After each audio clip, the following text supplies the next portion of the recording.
Right, it's no longer news that the Academic Staff Union of Universities have extended their ongoing warning strike for another 2 months. And now Nigerians are asking, why is this? So to give us clarity into why that is, we have the president of ASUU, Professor Emmanuel Oshodeke, to make clarifications for us and put us in perspective of knowledge at this point. Professor, it's good to have you join me on the program right now. Thank you very much. Good afternoon. Great. Now, Nigerians were expecting that the assurances that were given at the middle of the first month of the warning strike, that everything would be resolved before the 1 month ends. It seems that hope has been shattered. Can you make us understand why this decision is being made right now to extend by 2 months? Well, like we said, this issue did start last month. It actually started in 2009. But in 2020, after a prolonged strike, the government reached an agreement with us and a memorandum of action on to do 9 different things that they have reneged in the past.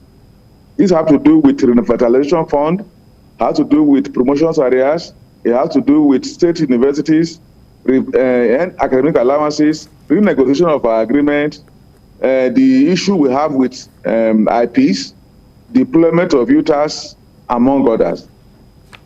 And we allowed them. And then in May 2021, we signed an agreement with government. We reached an agreement with government, a draft agreement, on the renegotiation of the 2009 agreement, which we were expecting government to implement. But unfortunately, that was not done. And a month ago, which is February 14th, we met in Unilag and decided to embark on a 4 weeks rolling strike. And we believe that within those 4 weeks, they will also have addressed this issue and there is no need for further action in the Nigerian university. We're calm in the system. But 4 weeks have passed and nothing happened. Like you said, we met with the Minister of Labour and they gave assurances. But that's what they have been doing in the past 13 years. They will give assurance they will not implement. But this our members say, let's see some action. Let's see what the thing you are doing. Within these 4 weeks, you could do a number of them, and none was done. And that's why our members met yesterday after reviewing all the situations. Okay, let's give them another 2 months, which is 4 weeks rollover strike, hoping that within those 8 weeks, they would have solved all these problems and will have a permanent peace in the system. That's why we embark on this present 8 weeks rolling strike, which they can resolve in the next 1 or 2 weeks. All right. If at the end, everyone should be optimistic one way or the other, but at the end of this 8 weeks, if all the issues are not resolved, what happens?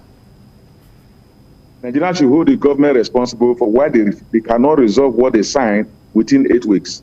And if at the end of the 8 weeks, they still refuse to, they still continue with the way they were doing of making promises without fulfilling them, then we'll meet again, look at all the situation and take further action. We are a union that believe in democracy. Our members will look at all the issue and take further action. All right. One more question before I let you go. One of the issues that is contentious is the issue of the UTAS, the payment system. There are some reports in some quarters that the UTAS failed some level of integrity test. What do you say about this?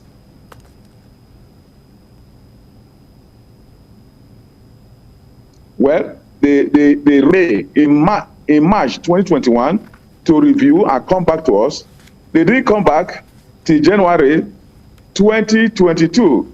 That is almost 10 months to do a test for a program that took us less than 4 months to develop. And when we looked at what they sent to us, even based on their report, without critically looking at it, the program scored 7% in terms of technicalities, and scored which we subjected it to. And we were surprised somebody would say that a program that scored 7% and 85% failed. Meanwhile, these same people are watching IPs, that have been in this country since 2006, creating havoc, and they didn't bother to ask the government to suggest that I piece to a test to see if you will score 10. That is where we have ourselves. I thought that these people, this leader, a Nigerian MDA that should be working for the interest of Nigeria.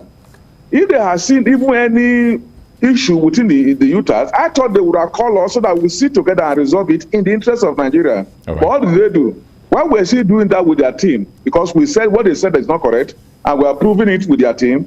The leader of the head of the NITA have gone on air to say we failed. Okay. It's very unfortunate.